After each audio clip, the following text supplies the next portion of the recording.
Ratburger by David Walliams, Chapter 21, Sizzling Bottom. It was as if there had been an earthquake, but at least Zoe's arms and legs were now free.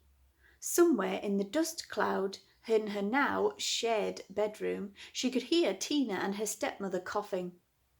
Zoe knew she now had a split second to make her escape and rushed forward.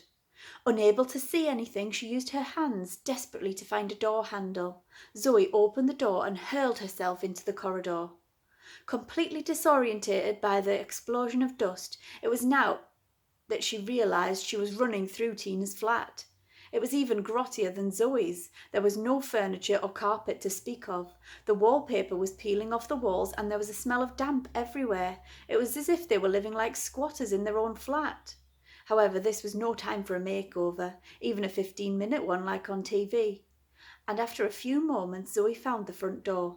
Her little heart beating faster and faster than ever before, she tried desperately to unlock it. Her hands were trembling, and she was unable to turn the bolt. Then, out of the dust cloud behind her, stumbled two monstrous ghostly figures, huge and looming, all white, but with open, screaming mouths, and their eyes bulging out red in fury. It was like something out of a horror film. "Ah!" screamed Zoe. Then she realised it was Tina and her stepmother, both covered head to toe in white dust. "Ah! Ah!" screamed Zoe. "Come here!" shouted Sheila. "I am going to get you!" bellowed Tina. Zoe's hands shook even more, but she just managed to open the door in time. As Zoe slid out, 4 chubby hands caked in white dust grabbed at her clothes, ripping strips off her blazer. Somehow Zoe managed to slip away and slammed the door behind her. Running down the communal corridor, Zoe realised that both ways out of her great leaning tower block, the stairs and the lift, were sure to result in capture. Then Zoe remembered that there was a scaffolding on the far side of the flats. Thinking there may be a way down there somehow, she raced over. She opened a window and climbed out onto the scaffold before closing the window behind her. A wicked wind shook the thin boards beneath her feet.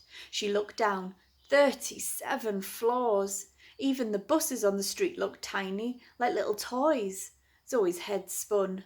This was beginning to seem like a terrible idea.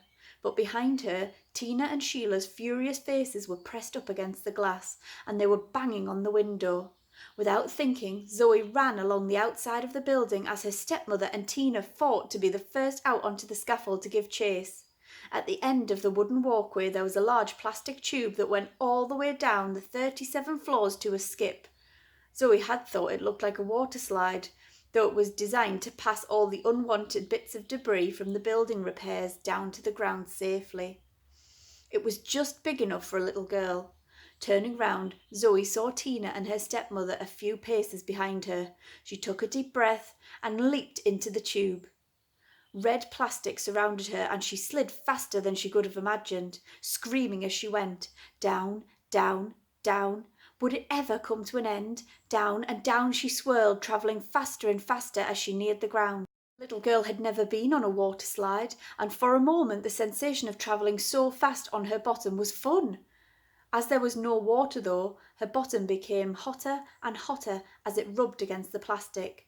Then, without warning, the ride finished and the little girl flew out of the tube and into the skip. Fortunately, there was an old mattress someone had illegally dumped in there, and it cushioned her fall. Her sizzling bottom now cooling, Zoe looked up at the scaffold. She could see her oversized stepmother stuck in the mouth of the tube, with Tina vigorously trying to push her down by putting all her weight on the woman's huge bum. Push and push as she might, Sheila's body just wouldn't fit. Zoe couldn't help but smile. She was safe, for the moment at least, but she knew someone she loved was in the most terrible danger. If she didn't find Armitage fast, he would be pulverized.